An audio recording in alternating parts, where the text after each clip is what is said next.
We Tamil நேயர்களுக்கு வணக்கம். Welcome to the show. செய்தி சொல்லட்டுமா? அம்பேத்கர் இந்த வார்த்தை தான் கடந்த 2 நாட்களா நாட்டில் அதிக அளவில் ஒழிச்சிட்டு இருக்கு. காரணம் மாநிலங்களவையில் நடந்த ஒரு சம்பவம் தான். நாடாளுமன்ற கூட்டத்தொடர் நடந்து வரும் நிலையில அரசியல் நிர்ணய சபையால் அரசமைப்பு சட்டம் ஏற்றுக்கொள்ளப்பட்டு 75 ஆண்டுகள் நிறைவடைந்ததை அடுத்து மாநிலங்களவையில் 2 நாட்கள் விவாதம் நடத்தப்பட்டது. இந்த விவாதத்தின் நிறைவாக மத்திய உள்துறை அமைச்சர் அமித்ஷா சுமார் 1.5 மணி நேரமாக மாநிலங்களவையில் உரையாற்றி இருக்காரு. அந்த உரையின் போது பொது சிவில் சட்டம், மின்னணு வாக்கு இயந்திரங்கள் பத்தி எதிர்க்கட்சிகள் வைத்த விமர்சனங்கள் இதெல்லாம் பத்தி பேசிட்டு இருக்கும்போது சட்டத்துல திருத்தம் கொண்டு வரது பத்தியும் பேசினாரு. அப்போ 16 ஆண்டு காலமா பாஜக 22 முறை சட்ட திருத்தங்கள் செய்திருக்கதாகவும், ஆனால் காங்கிரஸ் 55 ஆண்டு காலம் ஆட்சியில் இருந்தும் 77 முறை சட்டங்கள் திருத்தப்பட்டிருப்பதாகவும் குறிப்பிட்டிருந்தாரு. மேலும் கடந்த வாரம் மக்களவை எதிர்க்கட்சி தலைவர் ராகுல் காந்தி சாவர்கர் குறித்து பேசியதற்கு பதிலளிக்கும் விதமா இந்த உரையின் போது அமித்ஷா சாவர்கர் குறித்தும் பேசியிருந்தாரு. அவர் பேசினது என்னன்னா, எந்த ஒரு கட்சியோ அல்லது மக்களால் தேர்ந்தெடுக்கப்பட்ட ஒரு அரசாங்கமோ சாவர்கருக்கு வீர் அப்படிங்கிற பட்டத்தை கொடுக்கல. இது அவருடைய துணிச்சலுக்காக, சுதந்திரத்துக்காக போராடின அந்த துணிச்சலுக்காக 140 கோடி மக்களால அந்த வீர் அப்படிங்கிற பட்டம் சாவர்கருக்கு கொடுக்கப்பட்டது. இந்திரா காந்தி கூட சாவர்கர் ஒரு சிறந்த மனிதர் அப்படின்னு சொல்லியிருந்தாங்க அப்படின்றத இந்த இடத்துல குறிப்பிட்டு சொல்லியிருந்தாரு. இப்படி அவரோட உரையில தொடர்ந்து அவர் பேசும்போது அம்பேத்கர் பத்தி பேசின அந்த விஷயம்தான் இப்ப நாடு முழுவதும் பெரும் அதிர்வலையை ஏற்படுத்தி இருக்கு.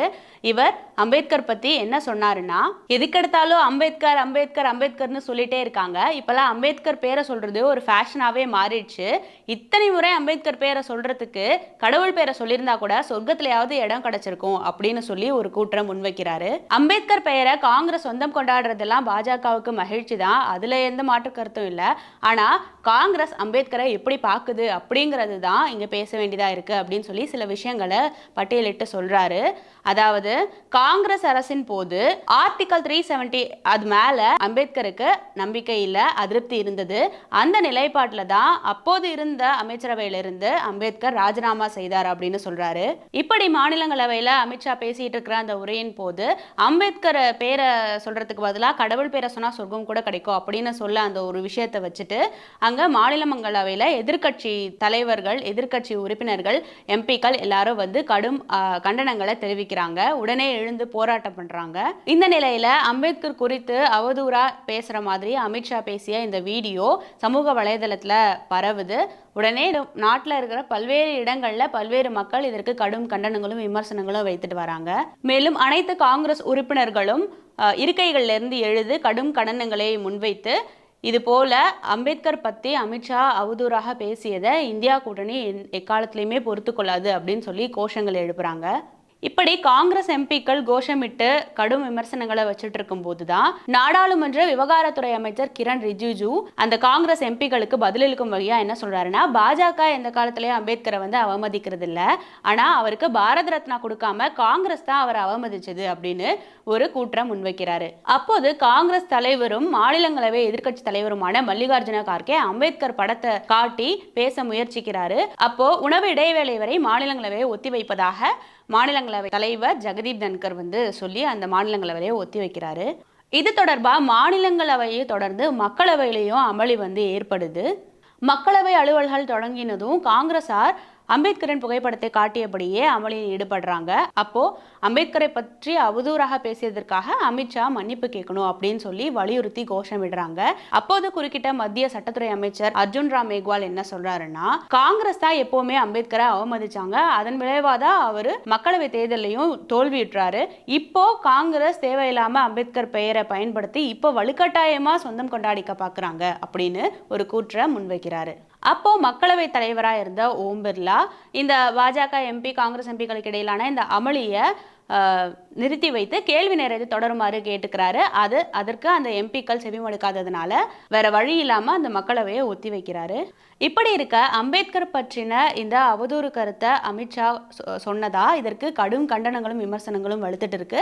முக்கியமான அரசியல் தலைவர்கள் இதற்கு கடும் எதிர்ப்பை தெரிவிச்சிட்டு வராங்க. அந்த வகையில எதிர்க்கட்சி தலைவரான ராகுல் காந்தி அமித்ஷாவின் இந்த அம்பேத்கர் பற்றிய இந்த கருத்துக்கு கண்டனங்களை தெரிவித்து எக்ஸ் தளத்துல ஒரு பதிவிடுறாரு.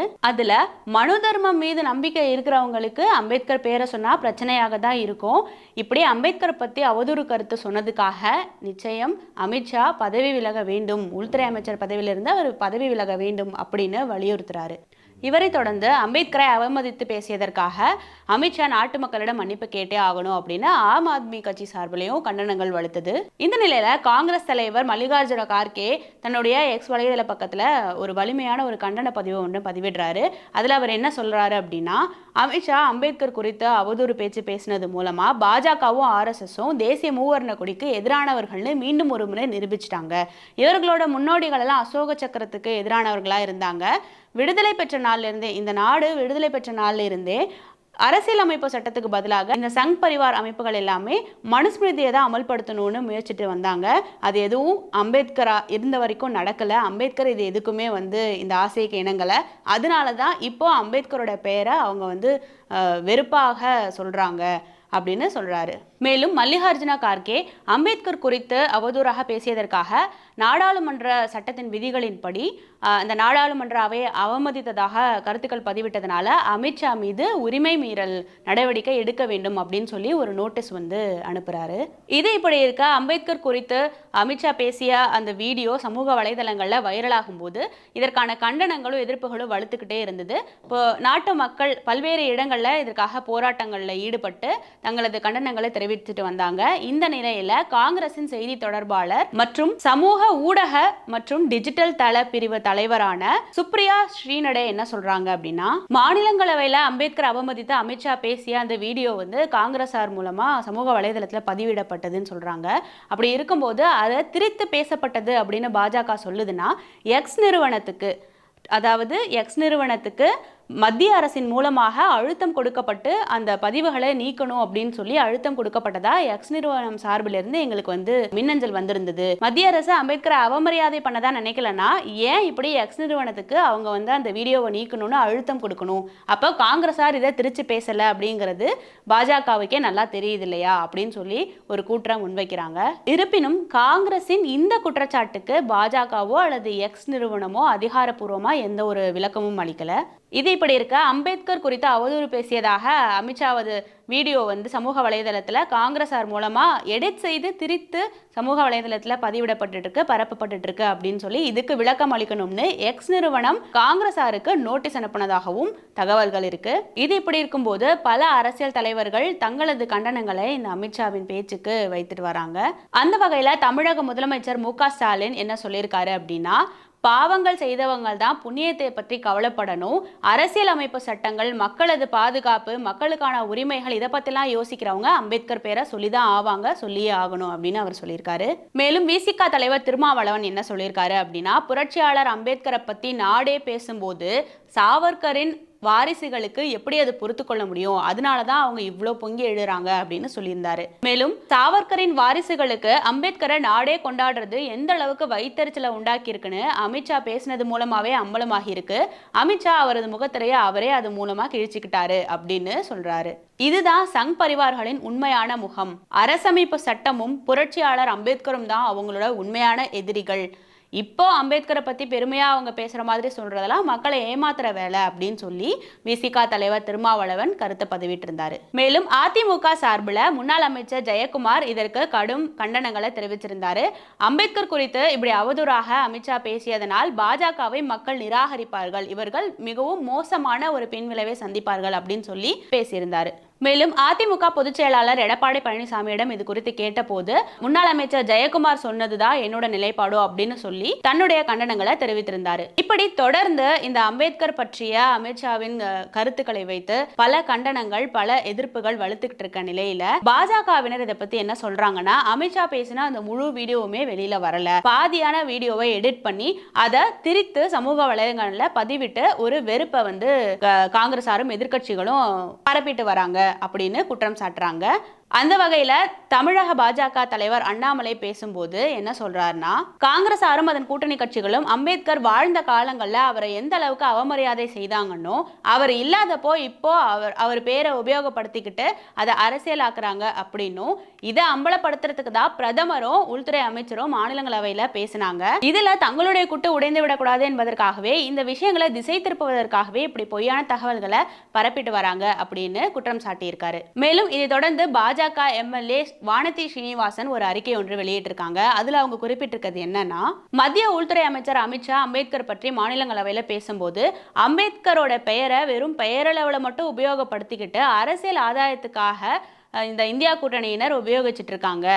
அது மட்டும் இல்லாம மக்களுக்கு, ஒடுக்கப்பட்ட மக்களுக்கு அரசியல் அதிகாரம் எதுவும் கொடுக்காம வெறும் பெயரளவுல மட்டும் அம்பேத்கர்னு சொல்லிக்கிட்டு இருக்காங்க அப்படின்னு சொல்லி அந்த அறிக்கையில வெளியிட்டிருந்தாங்க. மேலும் அம்பேத்கரை காங்கிரஸ் கட்சி தான் தேர்தலில் தோற்கடிச்சது. அப்போது காங்கிரஸ் ஆட்சியில் இருந்த காலத்தில் இந்திரா காந்தியும் நேருவும் மாறி மாறி அவங்களே பாரத ரத்னா விருது கொடுத்துக்கிட்டாங்க. ஆனால் 55 ஆண்டு காலம் இந்தியாவில் காங்கிரஸ் ஆட்சியில் இருந்த போது கூட அம்பேத்கருக்கு, ஒடுக்கப்பட்ட மக்களின் குரலாக இருந்து மாபெரும் அறிவுசார் புரட்சியை உருவாக்குன அண்ணல் அம்பேத்கருக்கு அந்த பாரத ரத்னா விருதை கொடுக்கறதுக்கு காங்கிரஸ் மனமில்லை. ஆனால் 1990 பாஜக ஆட்சி அமைத்தது உடனேயே அம்பேத்கருக்கு பாரத ரத்னா விருதை அறிவித்து அவரை கௌரவிச்சாங்க அப்படின்னு குறிப்பிடுறாங்க. அது மட்டும் இல்லாமல் காங்கிரஸ் ஒடுக்கப்பட்ட மக்களை அதிகாரத்தில் எப்போதுமே ஏற்றினதே கிடையாது.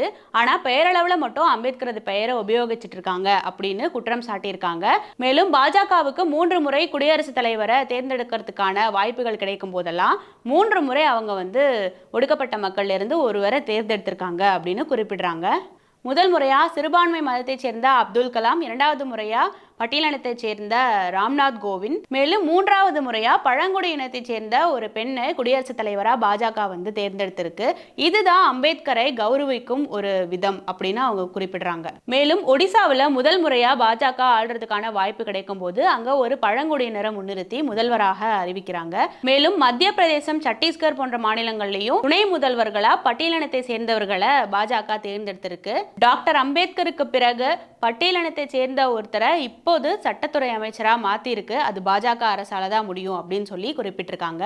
மேலும் மத்திய அமைச்சரவையில பட்டியலின பழங்குடி மக்களை சேர்ந்தவர்கள் அதிகம் இருப்பதும் மோடி அரசுல தான் அப்படின்னு சொன்னவங்க. காங்கிரஸ் நினைச்சிருந்தா 2004, 2009 காலகட்டங்கள்ல பிரதமரா ஒரு பட்டியலினத்தை சேர்ந்தவர்களையோ பழங்குடியினத்தை சேர்ந்தவர்களையோ நியமிச்சிருக்கலாம்ல. ஆனா காங்கிரஸ் அப்படி பண்ணல. இதுவா அம்பேத்கரை போற்றுற விதம் அப்படின்னு சொல்லி குறிப்பிட்டிருக்காங்க. கர்நாடக மாநிலத்தில் பட்டியலினத்தவர்களோட ஆதரவோட பெரும்பான்மையில ஜெயிச்ச அந்த காங்கிரஸ் அரசு, ஆனால் பட்டியலினத்தவர்களுக்கு முதல்வராக பதவி கொடுத்திருக்கலாமே, அதை ஏன் பண்ணல? அது மட்டும் இல்லாம திமுக கட்சியின் துணை முதலமைச்சரா மகன் உதயநிதியை நியமிக்கணும்னு மு.க. ஸ்டாலின் திட்டமிட்டிருக்காருன்னு சொல்லும் போதே அங்க ஒரு பட்டியலினத்தவரை துணை முதல்வரா ஆக்கலாம் அப்படின்னு பாஜக சார்பில் கோரிக்கை வச்சோம். ஆனா அவர் ஆக்கவே இல்லை. இதுதான் அம்பேத்கரை போற்றுற விதமா? ஆனா பாஜக அரசு அப்படி செய்யல அப்படின்னு குறிப்பிடுறாங்க. பட்டியலின மக்கள் தங்களுக்கு தேவையானது தாங்களே செஞ்சுக்கிறதுக்கு அவங்களுக்கு அரசியல் அதிகாரம் தேவை. அதுதான் அவங்களுக்கான உண்மையான சுதந்திரத்தை கொடுக்கும். ஆனா திமுக அரசும் காங்கிரஸ் அரசும் அவர்களுக்கு எப்போதுமே மக்களுக்கு அந்த சட்ட அதிகாரத்தை, அரசியல் அதிகாரத்தை கொடுக்காது அப்படின்னு அதுல சொல்றாங்க. இந்த இரு கட்சிகளுமே பட்டியலின மக்கள் வாங்குற இடத்துல தான் எப்போதுமே இருக்கணும்னு நினைக்கிறாங்க. அப்படி ஒருவேளை அம்பேத்கர் மேல அவங்களுக்கு உண்மையிலே மதிப்பு இருந்ததுன்னா உடனே துணை முதலமைச்சரை மாற்றி பட்டியலினத்தை சார்ந்த ஒருத்தரை துணை முதல்வரா ஆக்க சொல்லுங்க அப்படின்னு சொல்றாங்க. இது எதையுமே செய்யாம மத்திய உள்துறை அமைச்சர் அமித்ஷா பேசின அந்த வீடியோவை திரித்து மாற்றி மக்களுக்கு திசை திருப்பும் விதமாக மக்களை தவறாக வழிநடத்துற இந்த இந்தியா கூட்டணி போன்றோரை மக்கள் கண்டிப்பா ஒரு பாடம் புகட்டுவாங்க அப்படின்னு சொல்லி அந்த அறிக்கையில அவங்க சொல்றாங்க. இந்த சூழல்ல மாநிலம் முழுவதும் இது தொடர்பான போராட்டங்கள் நடத்தப்படும் அப்படின்னு திமுக தலைமை அறிவிச்சது. தொடர்ந்து விசிகாவினரும் இது தொடர்பாக பல்வேறு இடங்கள்ல போராட்டங்கள் நடத்திட்டு வராங்க. பல தரப்பினர், பல எதிர்கட்சி சார்ந்த எம்பிக்கள், மக்கள் எல்லாருமே சேர்ந்து இதற்கு தங்களது கடும் கண்டனங்களை தெரிவித்த வண்ணம் இருக்காங்க. பல இடங்கள்ல போராட்டங்களும் நடத்திட்டு வராங்க. சென்னை வள்ளுவர் கோட்டத்தில் திமுக சார்பாக நடத்தப்பட்ட ஆர்ப்பாட்டத்தில் திமுகவின் அமைப்பு செயலாளரான RS பாரதி பேசும்போது அமித்ஷா இந்த அவதூறு கருத்துக்களுக்காக மக்கள் கிட்ட மன்னிப்பு கேட்டாகணும். ஜனநாயகத்தின் மீது பிரதமர் மோடிக்கு உண்மையிலேயே மதிப்பும் மரியாதையும் இருந்தா 6 மாதத்திற்காவது, குறைந்தபட்சம் 6 மாதத்திற்காவது அமைச்சரவையிலிருந்து அமித்ஷாவை நீக்கி வைக்கணும் அப்படின்னு சொல்றாரு. இது எல்லாம் இப்படி இருக்க 1000 கைகள் மறைத்தாலும் ஆதவன் மறைவதில்லை அப்படிங்கிற அந்த கூற்றுக்கு ஏற்ப அம்பேத்கர் அப்படின்ற அந்த ஒரு சொல், அந்த பெயரை எந்த வகையில அவமதிக்க நினைச்சாலும் சாதி மத வகுப்பு பேதமின்றி எல்லா தரப்பு மக்களும் அதற்காக குரல் எழுப்புவாங்க, போராட்டத்துல இறங்குவாங்க. அந்த மனநிலை தான் இன்று இருக்கு. இதற்கெல்லாம் காரணம் அம்பேத்கர், அம்பேத்கர், அம்பேத்கர். இன்னும் குறிப்பா சொல்லணும்னா, சமீபத்துல கூட ஒரு குறிப்பிட்ட சமூகத்தை சார்ந்தவர் அப்படின்றதுக்காக கோயில் கருவறைக்குள்ளேயே அனுமதிக்கப்படாத ஒரு நபர், ஆனா அம்பேத்கர் வடிவமைத்த அந்த அரசியலமைப்பு சட்டம் தான் அந்த நபரை ராஜ்யசபா எம்பியா உட்கார வச்சிருக்கு. அப்படின்னா அம்பேத்கர் பெயரை சொல்லாம கடவுள் பெயரை சொன்னா சொர்க்கம் வேணாலும் கிடைக்கலாம், ஆனா கடவுள் கூட கொடுக்காத அந்த சமூக நீதியும் சம உரிமையும் அதிகாரமும் கிடைக்கும்னா ஃபேஷனா மட்டும் இல்ல, பெருமையாவே சொல்லலாம். அம்பேத்கர் அப்படிங்கிற பேரை ரொம்ப பெருமையாவே சொல்லலாம்.